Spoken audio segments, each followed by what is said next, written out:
Well, welcome everyone. Welcome. Thanks for joining myself, and I'm really chuffed to be able to share this with you tonight. It's really special. Obviously, when I had this in mind, this launch, in my mind's eye, we kid ourselves a couple of years ago.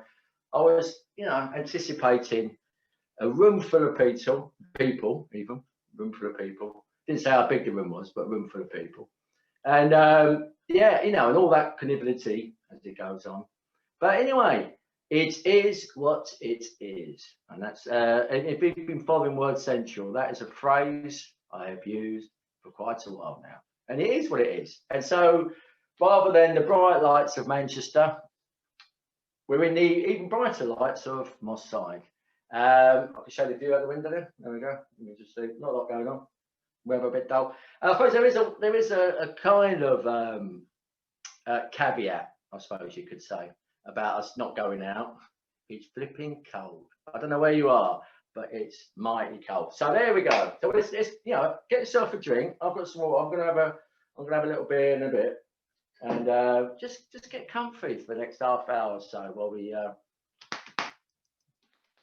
do some clapping. No, we do something. So we kid ourselves. Here it is. There we go. That's the one. It's been a bit of a while coming, I suppose. I'm a bit of a, well, I would say a procrastinator. I would say a procrastinator. It does take a bit of time, but I am dead chuffed. So big thanks to Paul for his fantastic design. What can I say? Wonderful Rick Jundy for his image. And we kid ourselves, we get a chance to see the front cover. That is actually me morphing out of me, as it were, and that's our play on our vanity, as it were. So this first poem is actually called "We Kid Ourselves," and if you imagine a young woman, I don't know why, I was in my name, standing on the edge of a tall building. The glass patterns embalm your face as you reach higher. Taking 2 steps at best, you stand mindful of the fall below. The wind rustles through you and you take big gulps of this air, believing already that you can fly. You smile at the freedom and the majesty of it all. The street sounds so far below are now part of your symphony. You now feel one, in control, knowing that you are a centre of being and also a membrane of tissues, fat and water, enabling you to blend in with the air, grass, concrete beneath your feet. No moment can ever match this. You step over the side into the end, the glorifying end, where you are the maker, the shaper, the enhancer, the author, the God. Or do you step back and resume your place amongst the flies, the monkeys, the slugs, and the dogs? You step back, smile, knowing that you are not God, that none of us are, although at times we like to kid ourselves. Thank you. Well, just thanking, I don't know, I mean, obviously, this is a surreal, and everyone comments on this who does events such as these. And it's different to like Word Central because you get a gallery of people who are in the might sort of giving you old wave and that. But I'm waving at myself. I know you're out there. Right. So that was we kid ourselves. So why, you may ask, we kid ourselves? Well, it's a good question. I mean, it's something I've been kind of acutely aware, a bit like the vanity of the age. I'm kind of struck by that. I went to London, when was it? A couple of years ago, not even that. And we're sort of doing the old tours you do, Tower Bridge and that. I mean, never seen selfie sticks. I mean, and all that, getting that right pose there, It's just like, I mean, I just think, what would my dad think? That's what I'd say. Right, so that's the vanity of the age. And we all do it, don't we? We're all on social media. So it's, that's hence why I'm poking fun at myself, perhaps a bit as well. So this individualistic nationalism we're going to talk about as well. Populism and the environment is a big thing. Right, so amongst all this that's going on and bubbling up, there is that beating time about being a prophet of doom. But there is that sort of clanking in there. Okay, so my next poem, talk about identity. You may, people know me. My mum was born in Cape Town. She came to this country when she was 18 years of age.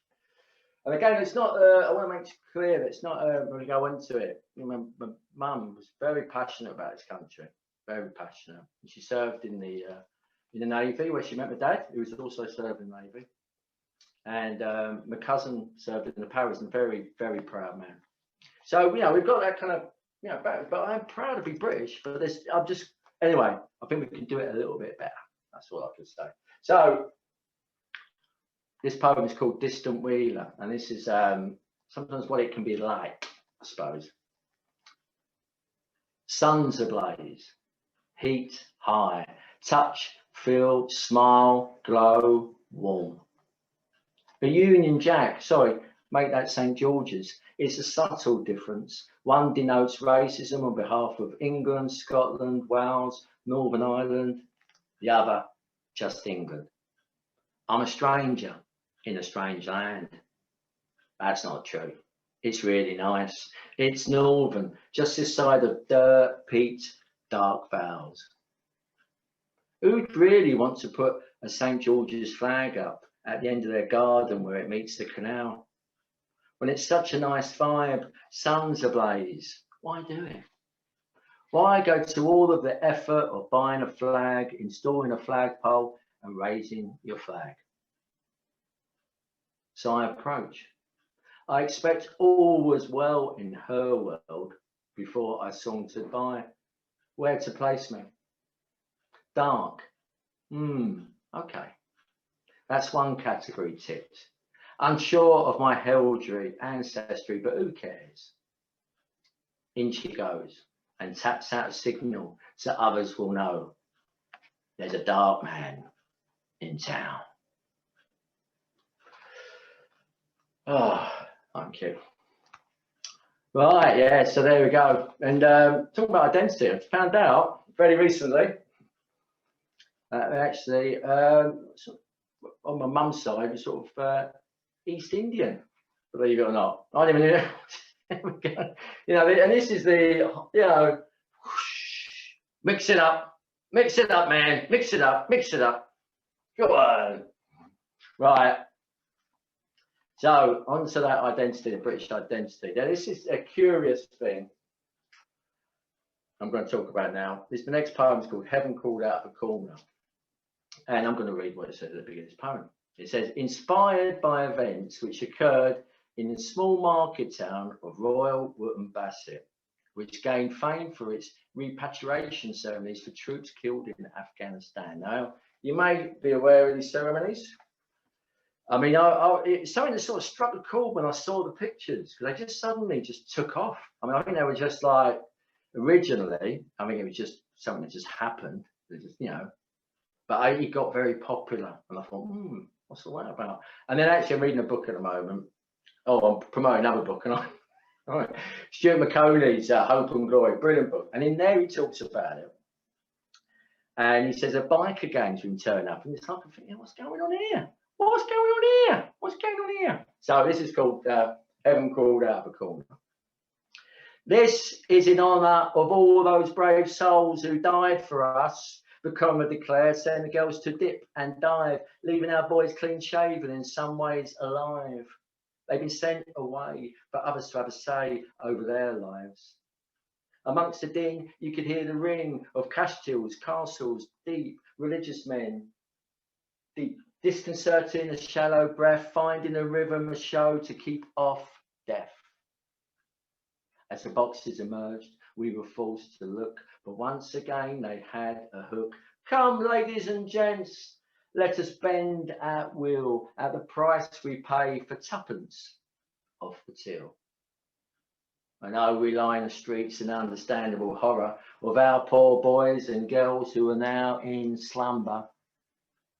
Yet amongst the flag waving, the tears, it was in a rain car.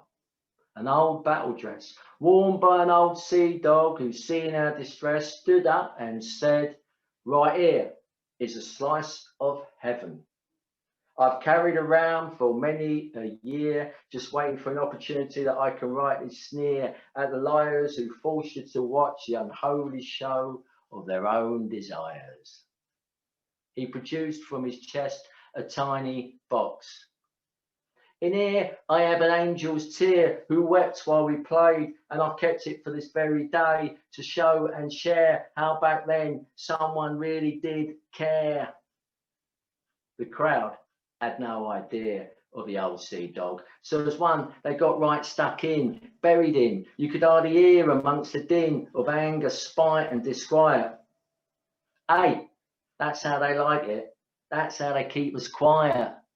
But thankfully the old sea dog had last laugh, as when finally the crowd parted and there was again time for sorrow, remorse amongst the broken hearted, I do declare I saw a glow emerge from the ground, a tear from an angel. And as one we wept at the king's new clothes, naked, we're naked, cold, inept. All you could hear was the chuckle of the old sea dog, now understood by that touch of humanity, which we buried over time, gone in our lives, so enshrined.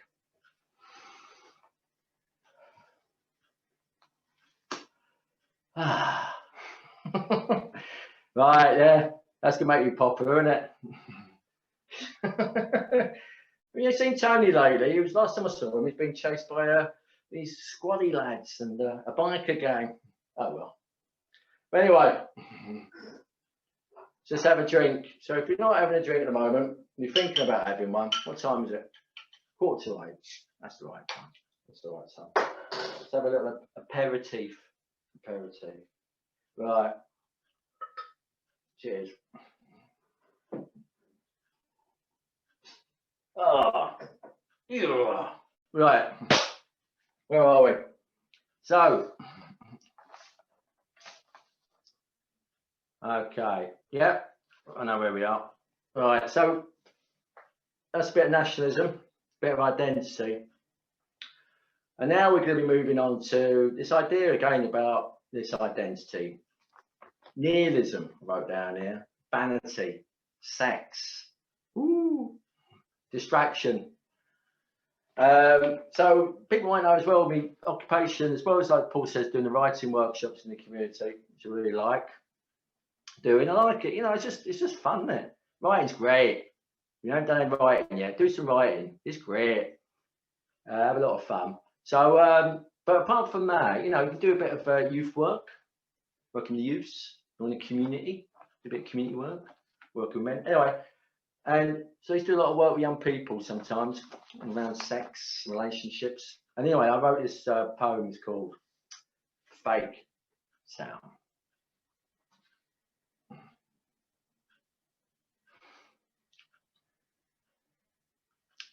A Tinseltown allegory, a made-up story, a construct, a bathed in beauty, heartfelt, romantic, splittered, shattered screenscape. Fake town, we're never alone. Where your heart is splintered, a microscopic depth gauge. Fake town friends grasp cardboard lattes as a beacon into this convoluted lifestyle. Among the squares, clowns stand astride orange boxes and shout, "Come, children, enter fake town, no hunger here." And as one they stare at the screens and scream, "We are happy, we love life, I love my fake town." So they pedal, they smile, they yoga, they yogi, they pontificate, they fornicate in shop windows so we too can witness their obvious glee. Sing, "We are happy, we love life, I love my fake town." And along the boulevard, sharp-toed mouths perch shades on angular features and say, "We are the future, and we are here now." And off they pass by Tommy and Trish, who fuck in alleyways among the debris of the 24/7 inebriation. That's when he can turn himself away from alien zombie nation. So he fucks and she pulls. And for that split second, listen, you can actually hear her scream, sing, we are happy, we love life, I love my fake town, gistle, gistle, gossip, honey. Isn't life strange, says Barbara to the girls while spying on Harry. As she inclines her toes up her legs, she can really feel his warmth. Don't leave, folks, says the clown, as the mob congregates at terminals for 24-hour pina coladas. But it's all in vain. As the clown turns the wheel, and in they all go, and the gungly gurgly goo emerges and slips down the aqueducts and down the drain pipes into this convoluted lifestyle. Sing, we are happy, we love life, I love my fake town. Sing, we are happy, we love life, I just love my fake town. Thank you. Ah, fake town. So that's not necessarily a poker match to anyone like. It's just a game. It's just about, I don't know, loads of sort of stuff, isn't it? Really, that's going on, and it's just a sort of a moment you just take. I think I was a bit like, I know you say best fight. So way best fight when you're a bit cheesed off. Really, I was in a sort of boring meeting somewhere. Should have did something else. Anyway, that's fake town. Right. Okay. What are we going to do now? Okay, yeah, okay. So again, I think we'll take it down. We'll take it down a bit of a level from there. So, as amongst all the angst and all that angst, you know, a bit tiring that, isn't it? All that angst. Yeah, chill out. So, in terms of chilling out, okay, it's good to chill out. Recommend it. This poem is set in his favourite kitchen a few years ago, and took place in his kitchen. In the garden. If you want to know, if you ever want to come for a tour, right? Okay, and it's called Moss Side. They're here. If you could capture these moments and live like it all your life, you'd cry. But these are moments because they are moments. Captain is in charge of the tunes. I comment on his choice of Lee Scratch. Good choice, mate. Captain is like a boy wanting to do good. And I know he enjoys praise, but later he'll mess it up by putting on Snot Rap by Kenny Everett or something similar. That's the thing about following your nose musically. It takes you into your mind, and seeing that Captain's mind is full of shopping trolleys, beetroot, Afghan hounds and tomato soup, the rest of us don't really stand a chance. Symbiosis for Captain would be a room full of captains. If that was to occur, a wormhole would be formed and we'd all slip through it wearing rodent rat masks. But anyway, I'll not get a negative vibe. I'll stick in a Lee Scratch Perry moment. The fig grower gesticulates with such beauty and dexterity that I'm privileged to have paid for a ticket for a seat in my own kitchen to watch his performance. A razorhead passes you the lighted conduit into inner peace. A glow forms as you take it of the pleasure you know will follow. He puts us all to shame with his contraband. It's always sweet, and as I taste it, I mind of fair maidens, honey and apricot trees. You're nudged from your moment on high to be told the cowboy and the soul boy are here. You have to remember, you are the host. A razorhead stares at you. You get to your feet, mutter, "Oh, right." The cowboy and the soul boy welcome you with, "Peace, brother." You say, "It's really nice to see you." For some reason, you take on the guise of a polite English liberal when these Jamaicans enter. Greetings are shared, small talk, but they're itching to play. The fire has been tended by Moroccan, which pleases you and surprises you a little, given how he seems to struggle to put his key in the lock or to operate machinery. Again, you put out a well done, but inside you're thinking, thank God. You place the guitar in the cowboy's hands.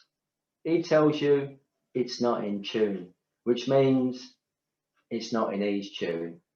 But you wouldn't tell him that, because he's no different from other artists. He's just stamping his shit down on new folk. When he plays and the soul boy sings, you sit in your camping chair and stare at the stars. The music enters your left ear, goes round your brain, that translates to you tapping your feet, then out your right ear. Hair and pace shout across. Come, sisters, shouts the cowboy. But they're not daft, and instead dance in the glow of her dwelling. I raise my glass, and she blows a kiss. I go back to staring at the stars and spying at heaven as the beat is played.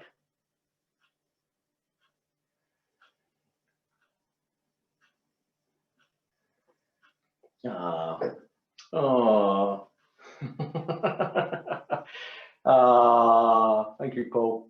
That is a nice poem. Now I must admit, that is a nice one. So yeah, and so mentioned in that poem is a gentleman. You have to pick. I won't say who he is. I won't give him away. Name shame him in there, but he's in there.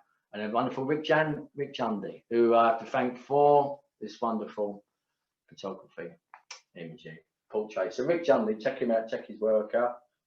And while we're on the subject of thanks, I just want to say thanks at the moment to wonderful Charlotte Oliver for wonderful words, Neil Bell and Genevieve Walsh for wonderful words. So if you get a chance to look at it, big love, people, big love. Okay, so while we're on the thanks, I just want to say thanks to, I haven't finished yet, by the way, don't give it to me that easy, to Dermot Glennon. He did some amazing artwork in response to these poems, which tantalizingly you're not going to see at the moment. That's all I'm going to say. Right, okay, now then, what now? Okay, yeah, right, okay. So again in the book, we look at place. Place is important. I mean, it's a poet. You take a lot from place, put it that way. So you'll find in the collection some references to walking, to the sea, which we're going to come on at the end, and the city centre. And this one is set in Prestwich, Clough. So if you don't know Manchester, not from Manchester. And the great thing about, I mean, even though me and Paul talked at the beginning, obviously, you know, it'd be lovely to be in a room full of, you know, seeing you all. But the other side of it is you know, I've got friends down south. So big shouts to down south friend Jeff Bryant, if you're there, my brother Mark and that. So yeah, they might not know my family, so everyone else, but they might not know a place called Prestwich Clough. Wonderful place in Manchester. Wonderful place. It's got a wonderful church, a wonderful pub called the Church. We get a decent pint. I'll see you in there. John Darwin's watching. John, see you in there when it opens. And a wonderful folk night. I'm really staying in the church, and I should get a pint when I come in. A wonderful folk night I used to go to, which Ewing McCall played back in the day, in my garden. And anyway, so this poem is inspired by the winter solstice. And it's called The Dead of You. Perpendicular intent of vanquished foul screams into this night of long-exacting glances of seamstresses and airline hostesses and scantily clad salesgirls, and this tirade amongst the dead, the laid to rest, the just sleeping and the gone too soon, and there amongst the scent and the smell in his darkening clothes where mischief and mayhem garble out into this night, this split, this solstice, this life. The departed preacher pecks up and gives his speech of hope. Lay asunder and let no man cast adrift. And the congregation sings, rejoice, rejoice, rejoice. Sing to the heavens, hold back and howl. And the congregation sings, rejoice, rejoice, rejoice. And then, at the strike of dawn, a new era, the living and the dead embrace and dance. And I meet you where our torsos glide and glisten. And I taste the air, the expectation to pierce life with death, pierce life with death. Deep and howling, the beast is laid asunder and allowed to moan and join within this vacant space. But it's a vain attempt at life, to live life before death, to live life before death, to live life before death, because they know they have the dead of you. Because they know they have the dead of you. Because they know they have the dead of you. And now he returns, your face vacant, your mind absorbed by his. There you go. Okay. Get up to there, Prestwich Clough on the solstice. You never know. You might see the living and dead embracing and dancing. Why not? Right, okay. How we're doing. So we're just going to move into the home straight, as it were. And I think I was just going to do this this poem. So as I sort of talked about plastic, bit of an issue, isn't it? I was just saying Paul before. I mean, it does me nuts in actually. Did a bit of shopping yesterday, glad to know. And you just like putting shopping. Plastic. Anyway, so this is this I've got inspired. I'm quite lucky as well in my work. It sort of takes me out and about. And you find it sort of in a northern town in Lancashire. I'll put it that way. I wrote this and inspired, and it's called "It Will Never Be Them."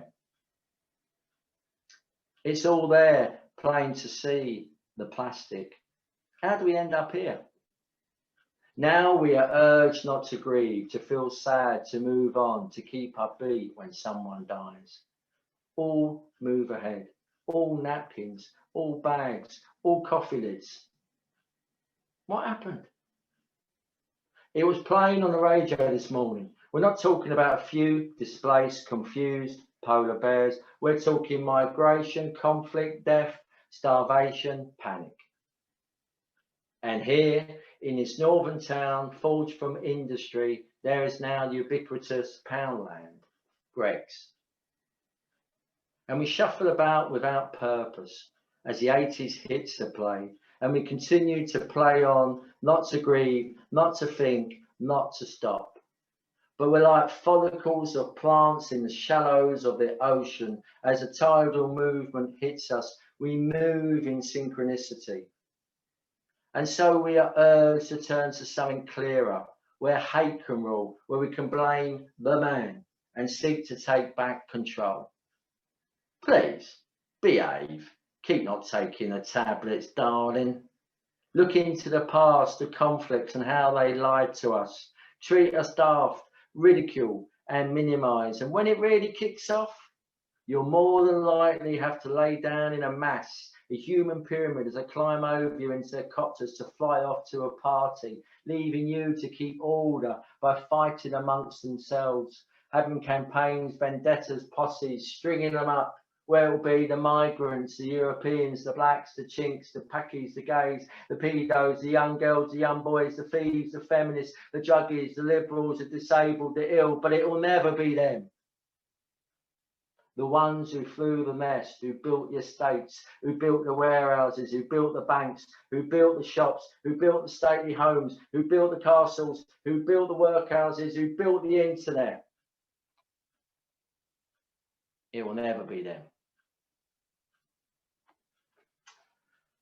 Oh, okay. Oh, I don't know. I don't know. I don't know. Right. So let's have a look. Right, just do a couple to finish off them. And we end up in the more, I don't want to send you on your way, you're all sort of angst-ridden and all sort of like, what's it all about? We've got to have some humour, we've got to have a little bit of lightness. And that's the secret of life, dark to light, a bit of dark, a bit of light. So, tap on the old leg. So, we're going camping. Let's just change the complete mood altogether. Let's get out, it's not long now. Not long now till we, well, you go anytime you want camping. I'm not telling you when to go camping. I wouldn't go today. I'm just putting it out there. I think, I've had to brave some weather, but I wouldn't go out today. Maybe in a week or two's time. Let's see. So, this is camping. And if my mate Matt Trickett is watching, this is for you, Matt, and the Trickett family. Okay. Green effervescent vistas populated by speckles of gold, rain into hills with views of vistas enchanting. The squeal of delighted boys play pirates, march to a tune of merriment and laughter. Older folks release their frustrated holding sense with the light and the aroma of fires. Meals prepared, endless what-ifs. The outdoors embeds into your senses. You say, eating outdoors, the best. You may get a bit battered by the wrath of the world and you try to keep yourself warm with the aid of canvas ties and pegs. But when it comes down to it, you'll be okay because this is as nature intended. Your senses realigned in tune with a gayer flotsam beat. You're now out of the city, away from the cars and the chaos, this gay enchantment, this midsummer night's dream. You return to a younger you of handstands, cartwheels and daisy chains, and this warmth under canvas leads to tender embraces. Bones extend into the afterglow. Once home, you put away your field stuff. Your home is rekindled by the smell of fires. Your brain has been shaped into a teleport world of stars. You've been kicked in by the time, by the place, by the vistas, by the innocence and the real you in tranquil days. Thank you. Thank you. Well, thanks everyone. I know you're out there. I know you're out there. Get a bit mad, can't you, doing this? Obviously, I was perfectly sane before I started. No, I love you all. Big up to wonderful Paul Needs, Flapjack. Big up to everybody. The big poetry scene. Big up to Manchester. Big up to the world. Big up to the love, man. So this is called, finish off, it's called The Sea. God bless. The sea is always the sea. I'm reassured because the land and the sea will always remain. I am a speck of dust, surviving, questioning, wrestling in my nanosecond existence. But the sea and the land will always remain. We try to stamp on it, blow it up, throw in our rubbish, our stuff, but it just moves in and out, in and out, in and out. A tidal breath when we're asleep or watching TV or driving or standing in line or reading or being excited or being distracted or just generally disappointed. The sea will just move in and out, in and out, in and out. And as I drive among hills and houses and bits meant to pacify, I remember that this is the land. It's always been the land, and we are the people, and we've always been the people. And I really don't know what there is to get upset about him or her coming here. People, I want to say, people, look at the land, look at the sea. But I know they don't take a notice of me. Why should they? What hope can have over their lives with their fears, fragile frustrations? And I hear the chatter and I close my eyes and I look at the sea. I look at the sea. Thanks very much. God bless. Love you.